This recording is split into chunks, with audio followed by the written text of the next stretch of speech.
servant of God sent all the way from UK. Mtumishi wa Bwana ambaye ametumwa kutoka Uingereza.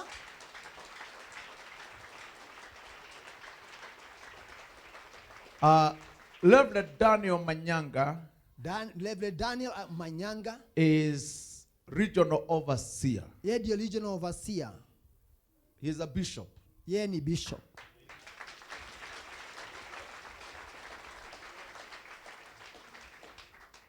Who oversees the central region of Apostolic Faith Mission UK.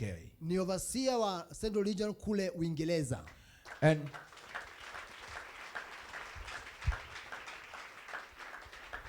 And today, na leo, God you use him powerfully. Mungu atamtumia kwa njia kuu to release his truth, kuachilia ukweli wake. Just be open to God. Ujifungue kwa Bwana and be expectant. Na utarajie. Badilisha uso Bwana. Naona mnakaa kama watu change your face, smile a bit. Va uso. Wale wamekaa hivi toa mikono jera Bwana. Jiachilie watu hiyo. Release yourself. Release yourself. Wale mna blanket kama ule toa hiyo blanket. If you are covered, just uncover yourself. Yes. Be smart in God's presence. Na vivu mbele za uwepo wa Bwana. Be free and smart. Na uwe mwepesi. Now welcome Reverend Daniel Manyanga. Tukaribishe Reverend Daniel Manyanga.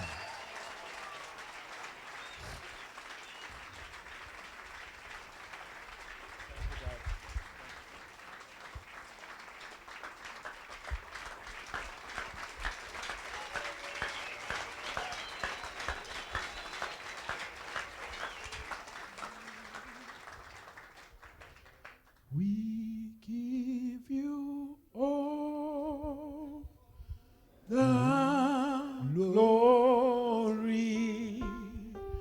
We worship you, our Lord. You are worthy to be praised. We give you all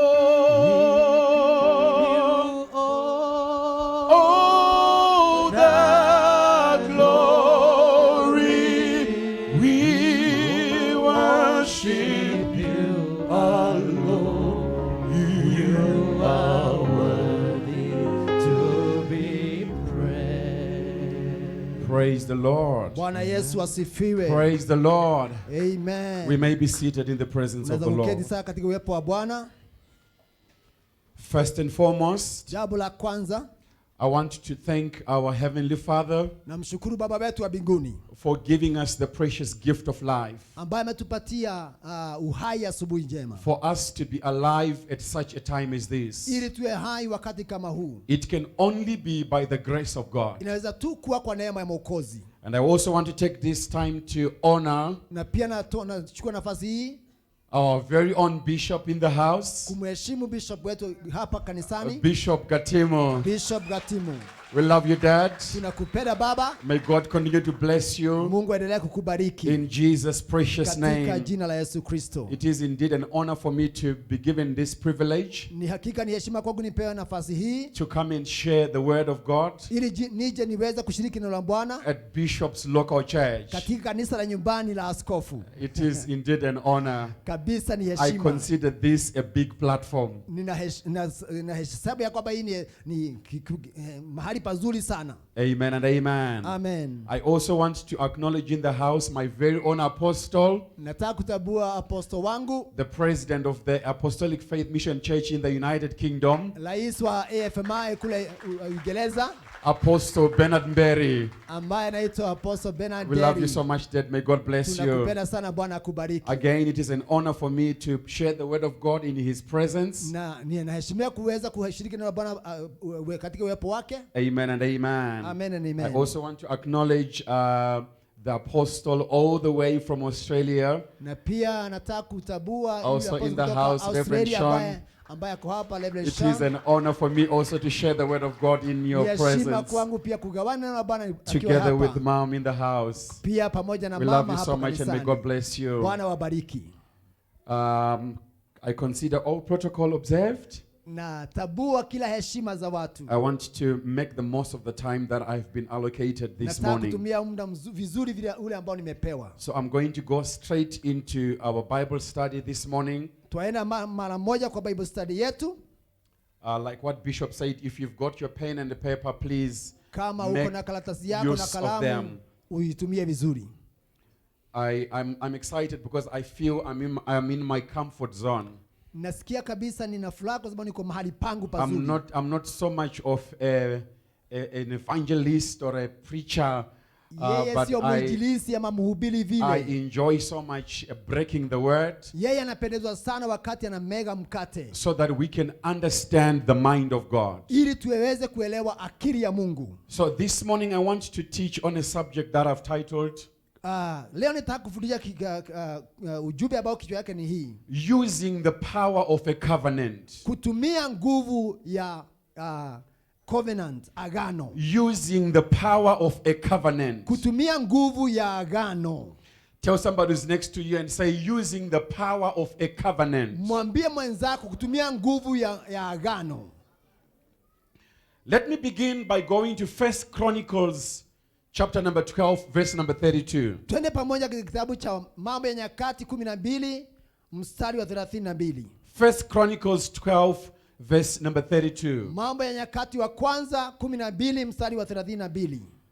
The writer says, Mwandishi anasema, of the sons of Issachar, na wana wa Isakari, who had understanding of the times, watu wenye akili za kujua nyakati, to know what Israel ought to do. kuyajua yapasao Israeli wayatende. Another translation, it says, Kwa jingine nasema, and of the children of Issachar, na watoto wa Isaka, which were men that had understanding of the times, ambao walikuwa naelewa majira, to know what Israel ought to do. kujua kile ambacho Israeli ilitakiwa kufanya. Now, in life, it is very important to understand the times. Katika maisha ni vizuri kuelewa nyakati, Because failure to understand the times kwa sababu ukikosa kuelewa nyakati will lead to discord. utaelekea katika hali ya kupoteza ama kushindwa. The key to knowing what you need to do in this season Kujua kile ambacho unatakiwa kufanya wakati kama huu is in understanding the times. ni katika kuelewa nyakati. I often say to people that Naelezea watu hivi: what is not understood kile ambacho hakijaeleweka is easily disregarded. ni rahisi sana kutodhaminiwa. What is not understood Kile ambacho haujakielewa is easily ignored. inaweza kutiliwa manani. Now, if I go and buy my phone Nikienda ninunue simu yangu and I fail to understand the purpose of this phone, na nikosa kuijua maana ya hiyo simu, that means I'm going to disregard the real purpose of it. kwa hivyo sitaitumia ipasavyo. As a result, I'm not going to benefit from this Kwa product hivyo sitapata manufaa, because I have failed to understand the significance of this particular thing. kwa sababu sikuelewa maana ya hii kitu. Now, as a believer, Na kwa hivyo kama muamini, it is important for you to understand your covenant. ni vizuri kuelewa agano lako. It is important for you to understand your covenant. Ni vizuri kuelewa agano lako. The simple reason being, Sababu yake ni hii: God deals with men on the grounds of a covenant. Mungu anawasiliana watu kupitia kwa agano. Everything that God does on earth, he does it on the grounds of a covenant. Chochote Mungu ambacho anafanya anatumia agano. Now let's take a bit of a journey so that we can all understand. Wacha sasa tutembee kidogo ili tuweze kuelewa. When God created man in the Garden of Eden, Wakati Mungu aliumba mwanadamu katika shamba la Eden, God instituted or God established Mungu aliweka mkakati, a covenant with man. agano na mwanadamu. Now, the first covenant that we are introduced to in the Bible Agano la kwanza ambalo tunaliona katika Bible is called the Edenic covenant. inaitwa agano la kiadamu. Now that covenant is very important Hiyo agano ya Adam ni muhimu sana, because it reveals the mind of God. kwa sababu inaonyesha akili ya Mungu, It reveals the will of God inaonyesha vile ambavyo Mungu anataka in creating man. katika hali ya kumuumba mwanadamu. In simple, I can say Kwa njia nyepesi naweza kusema hivi, that the Edenic covenant ya kwamba agano la Adam, reveals that God's will ya kwamba mapenzi ya Mungu was to move his kingdom from heaven to earth. ni kutoa ufalme wake mbinguni aulete hapa duniani. That's why God had to come in and give dominion to man. Ndiposa akapatia mwanadamu mamlaka. So the Edenic covenant has everything to do with dominion. Kwa hivyo agano la Adam linaonyesha ama lina kila kitu kinachohusisha mamlaka. Let us create man Bwana tuumbe mwanadamu in our own image katika mfano wetu and in our own na likeness. katika sura yetu. Let them have dominion. Wacha awe na mamlaka. Let them have dominion. Wacha wawe na mamlaka. But when man sinned in Genesis chapter number 3, Wakati Adamu alifanya dhambi katika kitabu cha Mwanzo 3, man lost the dominion that God had given him. mwanadamu akapoteza mamlaka ambayo alipewa na Mungu. And God responded to the fall of man Na Mungu akaona hiyo kuanguka kwa mwanadamu by introducing na akaingiza a series of covenants.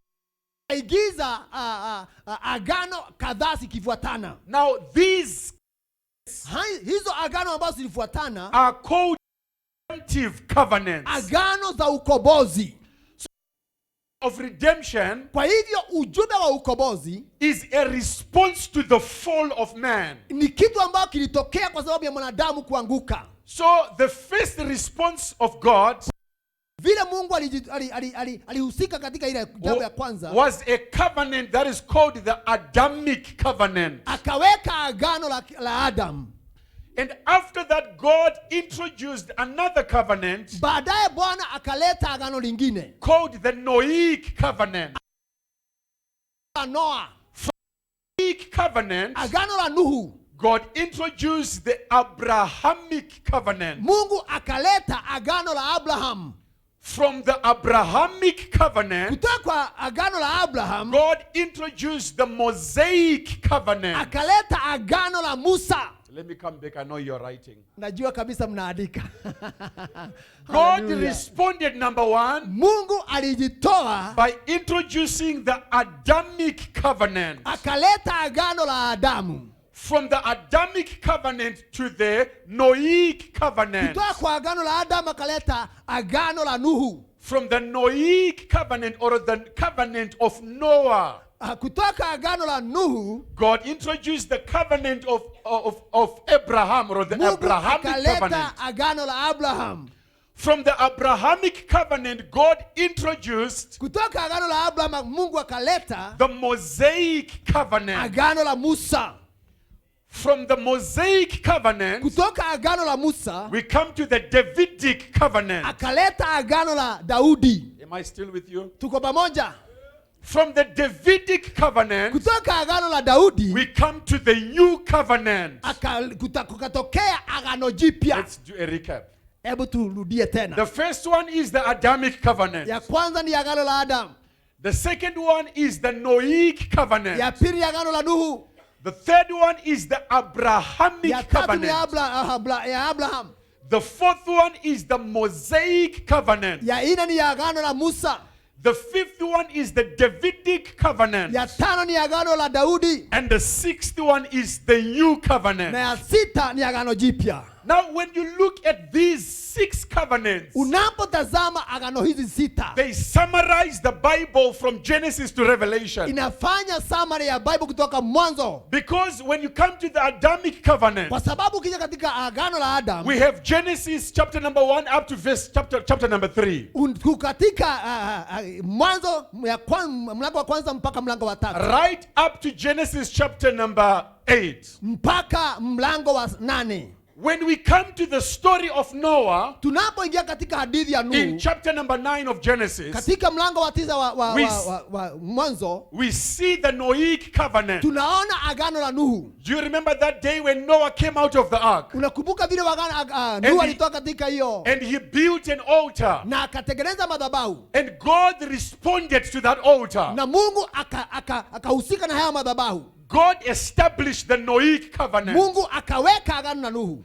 And then you move to Genesis chapter number 11 and chapter number 12. Ukiingia katika Mwanzo 11:12, We see God visiting a man called Abraham. tunaona Mungu akijitokeza kwa mtu ambaye anaitwa Abraham. In chapter number 15, God introduces the covenant of Mlango wa Abraham. 15 tunaona Mungu akileta agano la Abraham. God began to deal with men on the grounds of the Abrahamic covenant. Mungu akaanza kuhusisha na watu katika agano la Abraham. That's why the Bible says to Ndiposa Abraham, Biblia inasema hivi, anyone who is going to bless you, yeyote ambaye atakubariki I shall bless. nitambariki, And everyone who shall curse you, na yule ambaye atakulaani I shall also curse. nitamlaani. God began to deal with men on the grounds of a covenant. Mungu akaanza kuhusiana na watu katika From the- hali ya agano. From the times of Abraham, Kuanzia wakati wa Abraham we come to Exodus chapter number 19, tunafika katika kitabu cha Kutoka 19. where God visits Moses Tunaona Mungu akimtembelea Musa on Mount Sinai, katika mlima wa Sinai, and he establishes what is called the Mosaic covenant. na akaweka agano ambayo inaitwa agano la Musa. And from that time, Na kutoka hapo God began to deal with men Mungu anaanza kujihusisha na watu on the grounds of the Mosaic katika covenant. agano la Musa. From the times of Moses Kutoka wakati wa Musa up to 2 Samuel chapter number 7, mpaka kitabu cha Samueli wa kwanza 17. we see God entering into another covenant Tunaona Mungu akiingia katika agano lingine with a man called David, na mtu ambaye anaitwa Daudi, establishing what is called the Davidic covenant. na akaweka agano ambayo inaitwa agano la Daudi. And God began to deal with man Na Mungu akaanza kuhusiana na watu on the grounds katika of the Davidic covenant. agano la Daudi. But here is the good news. Na hapa ndio habari njema. From the covenant of David, Kutoka agano la Daudi coming to Matthew chapter number 26, mpaka kitabu cha Mathayo 26, God establishes what we call the new covenant. Mungu anaweka agano ambalo tunaita agano jipya. That day at the last supper, Wakati Yesu alipeana chakula cha jioni, the Bible says, and then Jesus took the cup na Yesu akachukua kikombe and he gave it to his disciples. akapatia na wanafunzi wake, And he said to them, take and drink, akawaambia chukueni na for mnywe, this is the blood of the new kwa covenant sababu hiyo damu ya agano jipya that is shed for the remission of your sins. ambayo imetolewa ili watu wasamehewe So dhambi. which means God began to deal with man Kumaanisha kwamba Mungu akaanza kuhusiana na on the watu grounds of the new covenant. kupitia kwa agano jipya. Remember the first verse that we read? Kumbuka mstari ambao tulisoma It kwanza, said, as of the sons of Issachar, ya kwamba watoto wa Isaka they had understanding of the times, walikuwa naelewa majira, so that Israel ili Israeli may know what to do. ili ijue itafanya nini. Now, as a believer, Kama nayeamini, it is important for you to know your covenant, ni vyema ujue agano lako ni gani, so that you will know how to respond in this time. ili ujue utafanya nini wakati kama huu. Your covenant Agano lako is the new covenant. ni agano jipya. Your covenant, Agano lako, our covenant, agano letu is the new ni covenant. agano jipya. I'll give some more background to that. Nitaongeza hali ya kuelezea vizuri. When you look at all these redemptive covenants, Ukitazama agano hizi za ukombozi, the Adamic, agano la Adam, the Noahic, ya Nuhu, the Abrahamic, ya Abraham, the Mosaic, ya Musa, the Davidic, ya Daudi, and the new ya covenant, agano jipya, all of them, they've got three important things, yote iko na tabia tatu nzuri, or three key elements of a divine covenant. mambo matatu ambayo ni ya kiungu. Every divine covenant Kila agano la kiungu, has, number one, ya kwanza the words of a covenant. ni maneno ya agano. The words of a covenant. maneno ya agano. Somebody say the words of a covenant. Mtu aseme maneno ya agano. That's the first element of a divine covenant. Hiyo ndio jambo la kwanza kuhusu agano la kiungu. The second element of a divine covenant Jambo la pili ambalo linahusia agano la kiungu is the blood of a covenant. ni damu ya hiyo agano. Somebody say the blood of a covenant. Sema damu ya hiyo agano. And then number 3, every divine covenant Kila agano la kiungu iko na jambo la tatu. has a seal. Ina ule muhuri. A seal of the covenant. Muhuri wa agano. Let's contextualize it. Hebu tuelezee vizuri. Let's pick up a few examples. Waya tuchukue mfano kadhaa. When you look at the Noahic covenant Ukiangalia agano la Nuhu in Genesis chapter number 9, katika Mwanzo 9, God gave the words of the covenant. Mungu akapeana maneno ya agano. Never again will I destroy the earth Akasema sitaangamiza dunia by the waters. kwa maji. God is releasing the words of a covenant. Mungu anaachilia maneno ya agano. Am I talking to somebody in the house? Naongea kwa mtu hapa nyumbani. And then what does Noah do? Noah responded by taking the sacrifices Naye Nuhu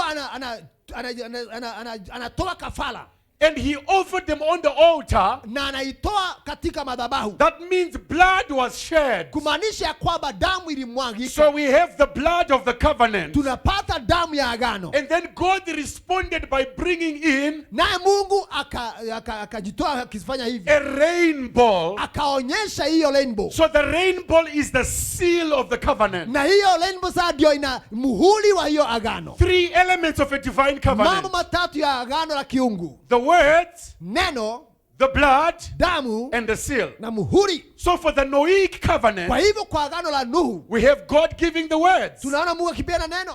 We have the blood from the sacrifices. Tunaona damu ambayo ilimwagwa wakati dhabihu We ilitolewa. have the seal as the rainbow. Tunaona hiyo muhuri kama ule rainbow. Another example, Mfano mwingine, the Abrahamic covenant agano la Abraham in Genesis chapter number 15. katika kitabu cha Mwanzo 15. God visits Abraham Mungu anatembelea and he Abraham, begins to give words of the covenant. anampatia maneno ya agano. I shall bless you. You Nitakubariki, shall be the father of many wewe utakuwa nations. baba wa mataifa. Whoever is going to bless you, Yeyote I atakubariki, shall bless. nitambariki. It's the father giving the words of the Ni covenant. baba anapeana maneno ya agano. And then we see the blood of the Na covenant. tunaona damu ya agano. God puts Abraham to sleep. Mungu anamfanya Abraham And we alale. see 5 sacrifices Na anaona dhabihu 5 that are introduced, ambayo inatolewa, inaonyeshwa, that were cut into 2. ambayo ilikatwa mara And mbili. God walked in between the Na Mungu sacrifices. akapitia katikati ya hizo dhabihu. So we have the blood of the covenant. Tunaona damu ya hiyo agano.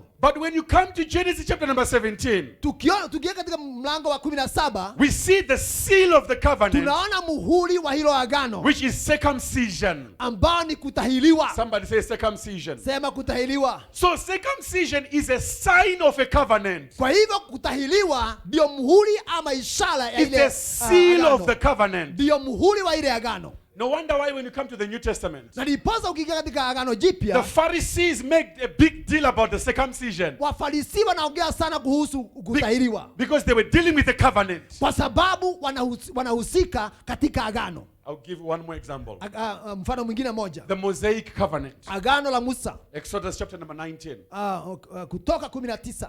Exodus chapter number 19 up to chapter number 25, 26, 27. All those chapters, God was giving the words of the covenant. Tunaona Mungu akipeana maneno ya agano katika sura ya 19 mpaka 27. All the building of the tabernacle, Vile ambavyo madhabahu itafanywa, the sacrificial na system, vile ambavyo watakuwa natoa the dhabihu, priesthood, na vile makuhani watakuwa, the feast of Israel. vile Waisraeli watakula. God was giving the words of a covenant. Mungu alikuwa anapeana maneno ya agano. And the blood of the Na covenant damu ya agano was coming from the sacrifices. ilikuwa inatoka katika zile dhabihu zilikuwa zinatolewa. And the seal of the Mosaic covenant Na muhuri ama ishara hiyo agano was Sabbath, ni Sabato. the Sabbath day. Sabato. The Sabbath was a seal of the Mosaic covenant. Hiyo Sabato ilikuwa muhuri wa hiyo No agano. wonder why the Jews made a big deal about Sabbath. Ndiposa Waisraeli walikuwa nahusia They kazana na Sabato. would clash with the disciples of Jesus Wangepigana na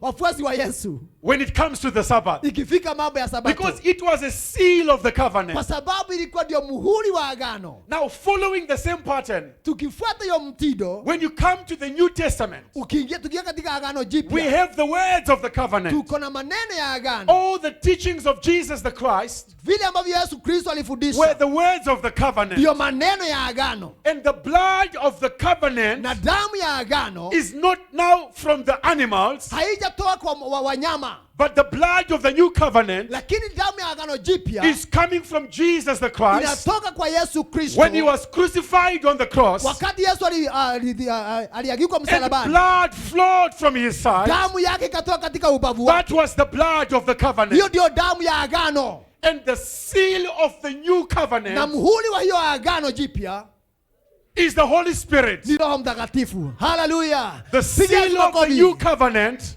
Haleluya! Muhuri wa hiyo agano ni Roho is the Holy Mtakatifu. Spirit. Roho Mtakatifu. Now remember, God deals with man Kumbuka, Mungu anahusika na wanadamu on the grounds of a covenant. katika agano. If you and I can understand our covenant, Kama tunaweza kuelewa agano letu, we can walk in power, tunaweza kutembea katika nguvu, we can walk in dominion, tunaweza kutembea katika mamlaka, we can operate in authority, tunaweza kutembea katika kutawala, if only we can understand our covenant. kama tunaweza kuelewa agano letu.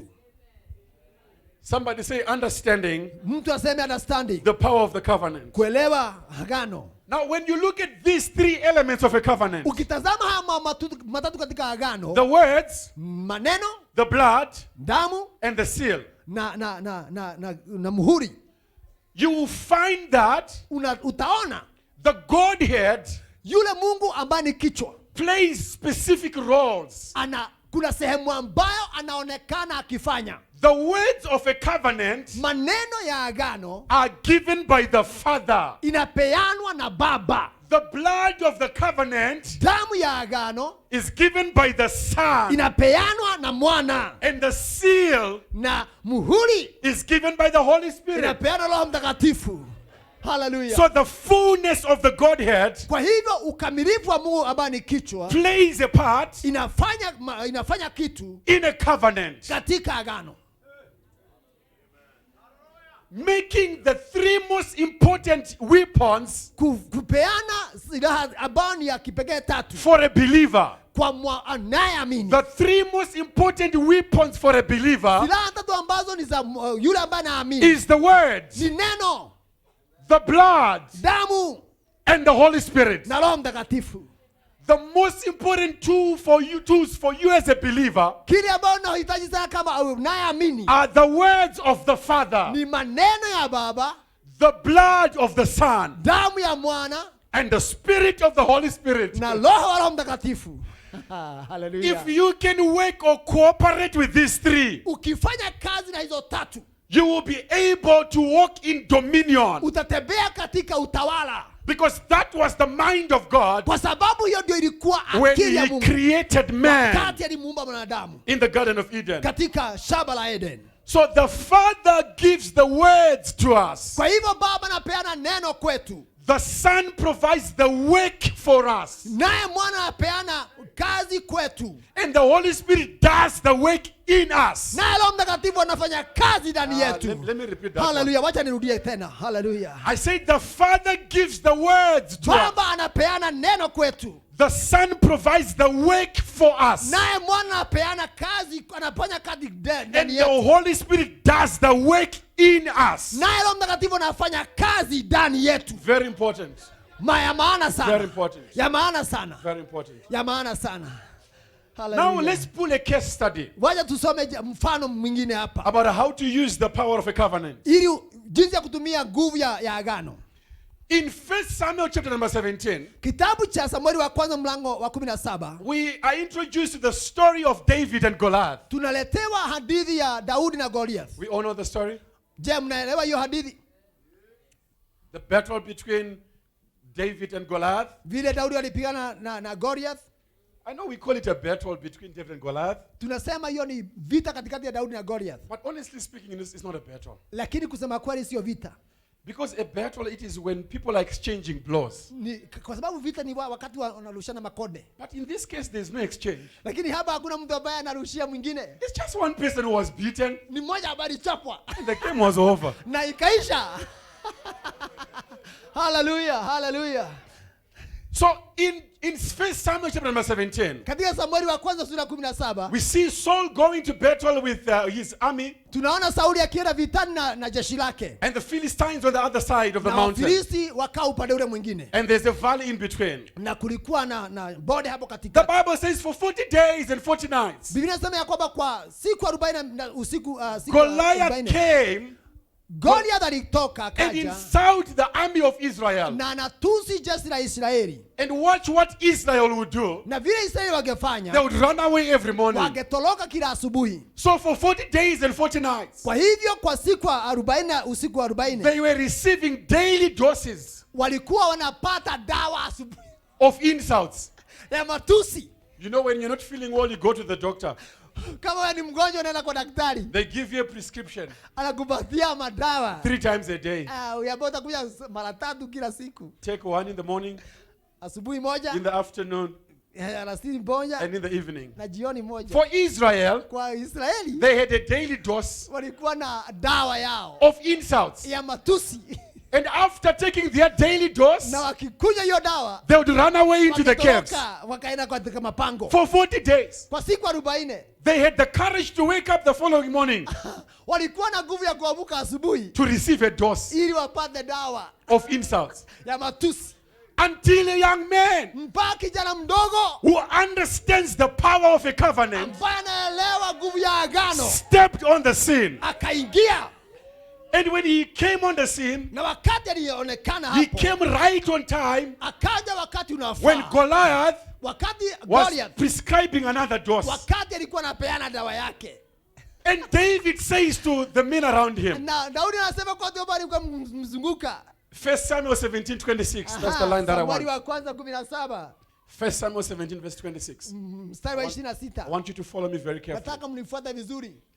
It says, then David spoke to the man who stood by him. Naye Daudi akaongea kwa yule ambaye alikuwa amesimama karibu na yeye. What shall be done Ni nini itafanyika for the man who kills this Philistine kwa yule ambaye atamuua huyu Mfilisti and takes away the reproach from na Israel? aondoe aibu kwa Israeli? Listen to the next part. Sikiza vile alijibiwa. For who is this uncircumcised Kwa maana ni nani huyo ambaye hajatahiriwa? Philistine Mfilisti that should defy ambaye atalaani the armies of the living God? jeshi la Mungu aishiaye. Who is this Ni uncircumcised nani huyo ambaye hajatahiriwa Mfilisti? Philistine Mfilisti who should defy ambaye the armies of the atadhuru living God? majeshi ya Mungu aishiaye. Let me help you. Aje ni There kukusaidia. are 3 elements of a covenant: Kuna sehemu 3 ya agano: the words, neno, the damu. blood, and the seal. Aha. If you remember the Abrahamic covenant, Ukikumbuka agano la Abraham, God gave the words, Mungu alipeana neno and there was the blood from the na kulikuwa sacrifices. damu kutoka kwa ile dhabihu And the seal of the Abrahamic covenant na ile muhuri wa hiyo agano was circumcision. ilikuwa kutahiriwa. Are you seeing it? Haleluya. Mnaona? So when David was fighting Goliath, Kwa hivyo wakati Daudi alikuwa anapigana na Goliath, he says, who is this person who is uncircumcised? anasema ni nani huyo ambaye hajatahiriwa? He is touching an element of a covenant. Yeye anaguza sehemu ya agano. He is lifting up the battle Anainua vita to the ground of a covenant katika sehemu ama maeneo ya agano so that he can fight Goliath, ili apigane na Goliath, who appears big on the outside yeye ambaye anaonekana mkubwa nje but very small on the inside. lakini mdogo sana kule ndani. Because if you are walking in a covenant, Kwa sababu ukitembea katika agano it's not about your physical sio appearance. vile unaonekana kimwili. It's about the God you are in a covenant with. Ni Mungu ambaye ameingia katika agano naye. David was very small, Daudi alikuwa mdogo But he had a very big God. lakini alikuwa na Mungu mkubwa sana. So for David to fight Goliath Kwa hivyo kwa Daudi apigana na Goliath and overcome him, na amshinde, he had to bring the battle lazima angeleta to vita the grounds of a covenant. katika sehemu ya agano. Because when I'm walking in a Kwa covenant, sababu nikitembea katika agano, I am powerful. niko na nguvu, I am undefeatable. siwezi kushindwa. Hallelujah. I am more than a conqueror Mimi ni zaidi ya mshindi when I'm operating in a covenant. nikifanya kazi katika agano. So David stands up and says, Na Daudi anasimama anasema, who is this ni nani uncircumcised? huyu ambaye hajatahiriwa? Who is this one who doesn't have a Ni covenant? nani huyu ambaye hana agano? Who is this one who is coming to fight Ni nani people baba that anataka- are in a Ni covenant? nani huyu anataka kupigana watu ambao katika agano? Somebody shout and say, using the power Using the power of a covenant. of the covenant. Pigia Yesu makofi. Hallelujah. Powerful. When you look at Goliath, Ukiangalia Goliath, Goliath is more than a person. yeye ni zaidi ya mtu. Goliath is a system Yeye Goliath ni kama muunganisho, system that represents oppression, ambayo inasimamia kufinyilia and it accomplishes its mission na anamalizia kazi yake by looking down on you. kukudunisha. All right, let me repeat that. Nirudie tena. Goliath is more than a person. Goliath sio mwanadamu vile. It's an oppressive system, Ni ratiba ya kufinyilia and it accomplishes its mission na anakamilisha kazi yake by regarding you inferior, ya kukuonyesha wewe ni bure, by regarding you as worthless, ya kwamba wewe ni hauna maana, by belittling you, kwa kufanya wewe mdogo, by looking kukudunisha, down on you, kukudunisha wewe by playing down on you. na kufanya wewe That's mdogo. why when Goliath came, Na kwa hivyo wakati Goliath alikuja, he says, why are you bringing me a dog here? ndiposa Daudi wakati Goliath anasema, mbona mnaniletea mbwa hapa? Why are you bringing this little boy to fight me? Mbona mnaniletea kijana mdogo It's a hapa? system that looks down on you. Ni mratiba ambayo inakuangalia, It's a system that degrades you. ni mratiba ambayo inakudunisha. It's a system that wants to remove value on you. Ni kitu ambayo kinakuondoa hadhi yako. But David knows that Lakini Daudi anajua hivyo. my value Yaani is not in my dhamani yangu outward appearance. haiko katika vile naonekana. My value Hallelujah. derives from the one who's on the inside of me. Inategemea ni nani yako ndani. Greater is he Yule mkuu ndiye who's on the inside of you ambaye anakaa ndani than the yako one who is in the world. kuliko yule ambaye ako duniani. So for as long as you are walking in a covenant, Kwa hivyo unapotembea you katika are agano, powerful. wewe una nguvu. As long as you are walking in a covenant, Unapotembea katika you agano, are undefeatable. hauwezi kushindwa. As long as you are walking in a covenant, Ukitembea katika agano, you are more than a wewe conqueror. ni zaidi ya mshindi. As long as you are walking in the covenant, Ukitembea katika agano, you will be walking in power. utatembea katika You will be nguvu. walking in dominion. Utatembea katika mamlaka. Hallelujah. Hallelujah. So for you as a New Testament believer, Wewe ambaye ni wa agano jipya, your covenant is the new covenant. wewe agano lako ni agano jipya. The words are given by the Father. Maneno yanapeanwa na Mungu.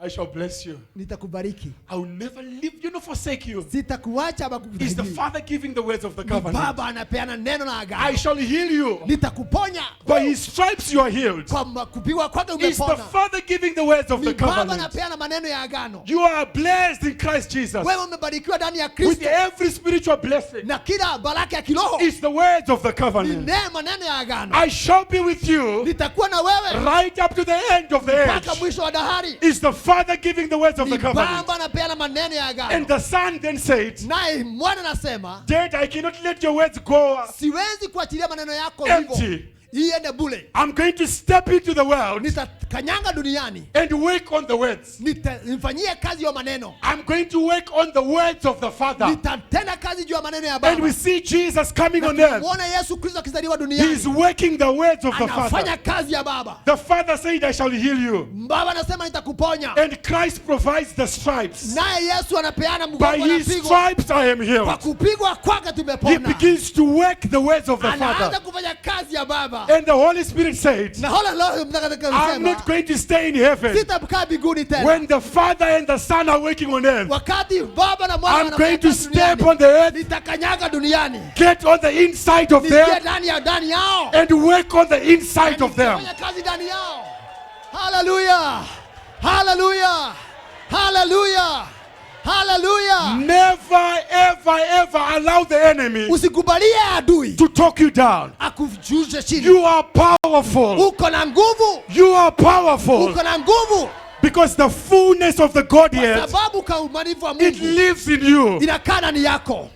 Colossians, it says, Colossians nasema it pleased God ilipendeza Mungu to have the fullness of the Godhead kufanya ukamilifu wa Mungu to dwell in Christ Jesus. ukae ndani ya Kristo Bwana. So God took the whole of heaven. Kwa hivyo Mungu akachukua And dunia, placed it in Christ mbingu Jesus. yote akaiweka ndani ya Kristo. The same book of Colossians, Kitabu cha Kolosai it says, but you linasema wewe are in Christ. uko ndani ya Kristo. You're not getting it. Mnashika hiyo? God took the whole the headquarters of heaven Mungu akachukua headquarter ya mbinguni and he put it in Christ Jesus. akaiweka ndani ya Kristo Bwana, And then he took you na akakuchukua wewe and he placed you in Christ Jesus. akakuweka ndani ya Kristo. You Woo! are Hallelujah. powerful. Wewe uko na nguvu. I said you are powerful. Uko na nguvu. The only problem is that the devil knows how powerful you are, Shida ni kwamba shetani anajua wewe uko na nguvu kiasi gani, but you don't know how powerful you are. lakini wewe haujui.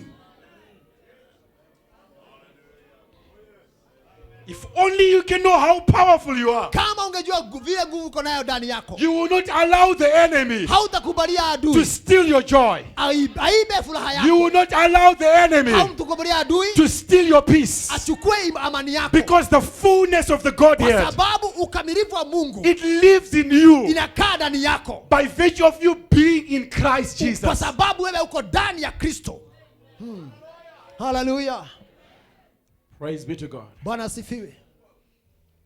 So whenever you are fighting a Goliath system, Kwa hivyo wakati wote unapigana na hiyo system ya Goliath, don't waste time exchanging words.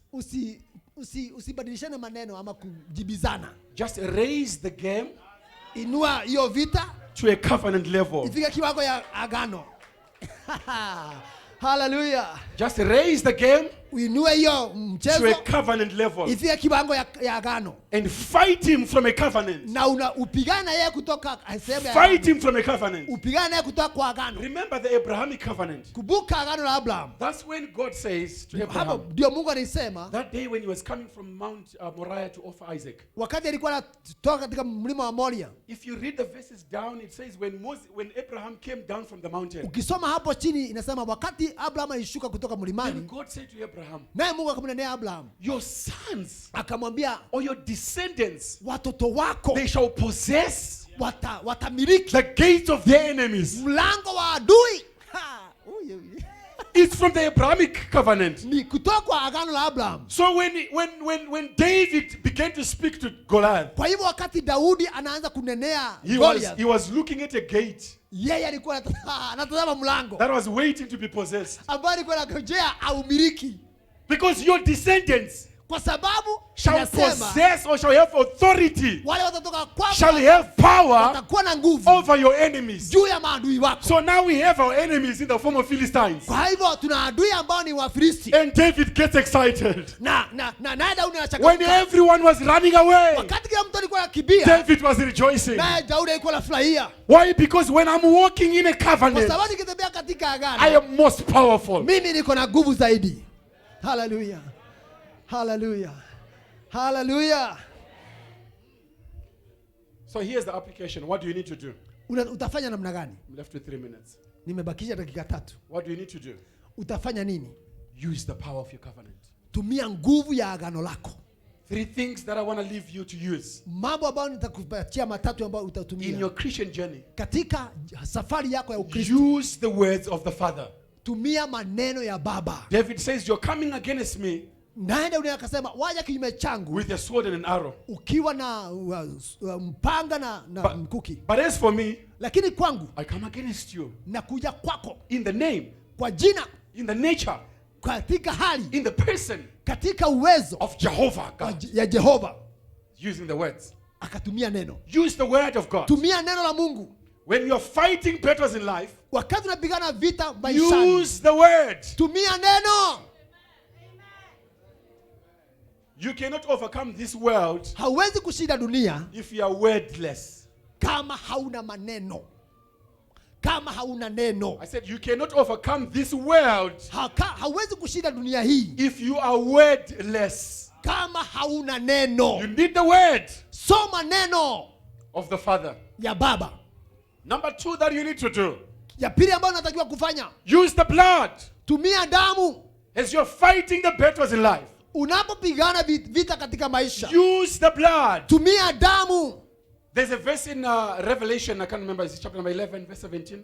Something like that. Kitabu cha Ufunuo It says, they that overcame him, inasema wale ambao walimshinda, they overcame him by the blood of the Lamb. walimshinda kwa damu ya mwanakondoo. If you are going to be a conqueror, Kama utakuwa mshindi, it's because you use the blood ni kwa sababu utatumia damu of Jesus the Christ. ya Yesu Kristo. And number 3, Namba ya tatu, if you are going to become an overcomer, kama utakuwa you mshindi, need the Holy Spirit. unahitaji Roho Mtakatifu, Because the Holy Spirit is the seal of the new kwa covenant. sababu Roho Mtakatifu ndiye Walk in the Spirit. wa agano jipya. Walk in the Spirit. Tembea katika Roho. Walk in the Spirit. Tembea katika Roho Mtakatifu. If there is a chapter that every believer ought to master, Kama kuna sema babi muamini lazima aelewe na ashike, is Romans chapter number 8. ni mlango wa 8 wa Warumi. It teaches you how to walk in the Spirit. Inakufundisha jinsi ya kutembea katika Roho. Teaches you how to operate in the Spirit. Inakufundisha jinsi ya kufanya kazi katika Roho. 3 things very important. Mambo matatu ambayo ni ya muhimu sana. Use the word, Tumia neno, use the blood, tumia damu and the Holy Spirit. na Roho Mtakatifu. Praise be to God. Bwana Yesu asifiwe. Praise be to God. Bwana Yesu asifiwe. Have you learned something this morning? Je, umesoma kitu Have you asubuhi? learned something this morning? Umesoma asubuhi ya leo? By nature, I like teaching. Mimi napenda sana kufundisha. So I like recapping. Kwa hivyo nataka sana kurejea. Using the power of a covenant. Kutumia nguvu ya agano, And God deals with men on the grounds of na Mungu anahusiana na wanadamu kupitia kwa a covenant. katika agano. When men fell in the Garden of Eden, Wakati mwanadamu alianguka pale Eden, God introduced the redemptive covenants. Mungu akaanzisha agano ambazo zina ukombozi. The first one is there, Ya kwanza ni, Adamic covenant. The Adamic. second one is there, ya pili ni, the Noahic covenant. Nuhu. Number 3, ya tatu, the Abrahamic ya covenant. Abraham, Number 4, ya nne, the Mosaic covenant. Number 5, namba tano, the Davidic covenant. And number Daudi. 6, your covenant yako is the new ni covenant. agano And jipya. there are 3 elements to every covenant. Na katika kila agano kuna Number mambo one matatu. is Ya kwanza The words of the covenant. maneno ya agano. Number 2 is the Ya blood tatu, of the covenant. Number damu. 3 is the seal of the covenant. Amen. The words of the covenant are given by the Father. the Father. The Maneno blood yanapeana of the na Baba. covenant is given by Damu inapeana the nani? Son. And the Bwana. seal is given by Na muhuri unapeana nani? you. Go and walk in your covenant. Tembea katika In agano Jesus' lako. name, amen. Katika jina la Yesu. Hallelujah. Blessed be the name of the Lord.